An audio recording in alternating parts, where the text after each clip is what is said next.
What's up, guys? This is Film Therapy with Chris Castro, and today we're going to be talking about romantic relationships on set. This is something that I never hear about in any kind of public space. This is something I've only heard with people that I've worked with friends, colleagues, whatever, and things that I personally have seen. So on set, we all know that you're spending a lot of time. Whether you're doing a narrative or a commercial shoot or anything like that, you're spending a lot of time on set. Typically, if it's a full day, you're looking at 8 to 10 to 12 hours, sometimes more. And if you're lucky, this could stretch over the course of multiple days, weeks, months, depending on the type of project you're on.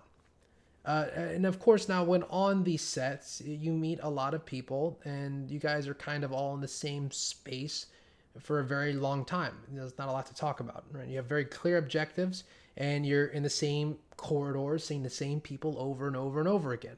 So of course, people being people, they want to kind of get a little, you know what I mean? Like, just because we make movies and make commercials and make music videos, et cetera, doesn't mean people don't want to get a little going on. And so this is something I've really seen from specifically younger people on film sets. When I've worked on film sets that had, an older demographic, this really wasn't much of an issue, mostly because most of the people were married or really married, actually. Pretty much everybody was married after like 30.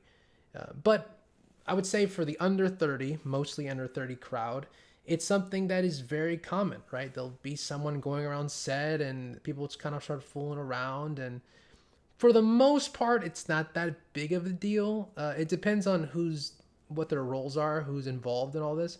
If it's like a bunch of like grips and like, I don't know, like sound people and like whatever, like it doesn't matter that much because they're not kind of heading logistics or anything really. But what the problems occur are when it's people in upper management. And I laugh because I've seen this happen, and it's something it's very elementary, but it also is so entertaining. It really is. Unless, of course, you're funding the project, then it's the worst thing possible. Because I've seen projects that were a lot of money behind them, and they still were made and still were shot well and everything went fine. But behind the scenes, dude, after a few days, you're like, thank God that is over. Because the stress of having like all this emotional, sexual tension on set is just awful. And again, it's something that you experience, a few times. And for the most part, you're probably like, oh, that was funny. Unless you were directly involved, then you might have a very strong opinion one way or the other. But for the most part, you're like, at least that was entertaining, right? But you get to a point where it's like, no, right? Especially if it's your own set. And one of the things that I've seen that I would recommend to kind of stop it from happening on your own sets is, of course, who you pick, who your personnel are. If your personnel are all, older people that have been in the industry, they're married or in long-term relationships, the likelihood of it happening are a lot lower, but people are still people. People cheat. What? So it's not like it's a surefire thing just because someone's been married for 20 years or something. But what I will say though is it can be a very negative thing for other reasons as well. Not just the obvious, people cheating or whatever kind of thing. Besides the sexual tension, there also is a thing of a lot of just social tension from even with people that aren't even involved in the situation. Let me give you an example. Joe Schmo, not me, my laptop, Joe Schmo, is on a set. He's doing his thing. He spits some riz, whatever, some game. Saying that just is so cringe. But he spits some game. And, he lands it, he messes around with, I don't know, a PA and a producer and, I don't know, like a caterer or something, right? I don't know. A fucking caterer. The caterer's there for like 30 minutes to set up the food, and like that's all the time he needed. Joe Schmo got game. I'm trying to think of a pickup line you'd use to a caterer. I'm trying to imagine the food. Let's say it's like Jimmy John's, maybe. I don't know. Something. No, probably pizza. You don't need a caterer for pizza, guys. Please. Fucking, I hate pizza on sets. Anyway, say it's Jimmy John's. She brings in the, or it could be a guy. I don't know.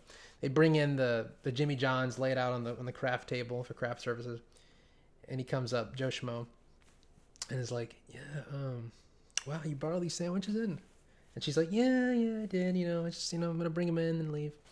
He's like, wow, you brought all these sandwiches in. They're all filled up. How about I repay you and fill you up?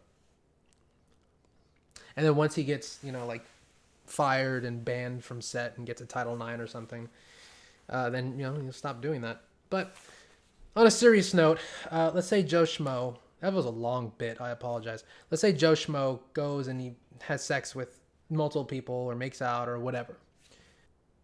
So as all these people interact, think of it like kind of like a virus going around, not like a STD, but kind of like an STI, I guess.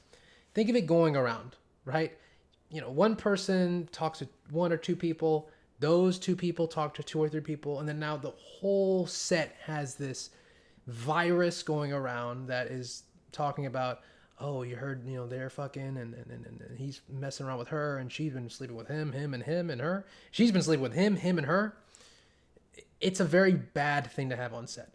Again, there's moments to it where it's hilarious, and it can be funny.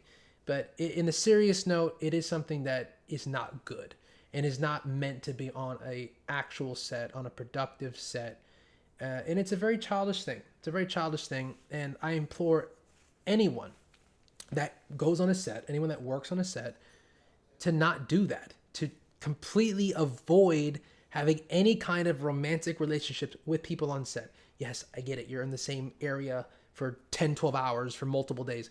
Please grow up and take that home. Take it home and let it go. Okay? Don't go in here and be like, well, she first day she looked whatever. By the third day, you're like, I don't know, she's pretty fine, man. She's pretty fine. Don't do that, okay? First of all, like I said, it's not really, como se dice, it's just very immature, and it's something you should not do. Because guess what? The more you do that, the more bridges you're probably going to burn. You think about it, if you're messing around people on set, there's a very niche community when it comes to film production. And the last thing you want to do is burn bridges and just be gross about it. Just don't do it. It's not worth it. Please just keep that at home. Okay, if you want to mess with somebody sexually, romantically, whatever, talk to them, but wait to do any of that stuff till after the shoot is done. Please. Doing that during the shoot or during the timing of shooting, just don't do that, okay? That's my biggest recommendation and my biggest gripe. Please keep it in your pants and shoot what you need to shoot. Thanks, guys. That's all for today's episode.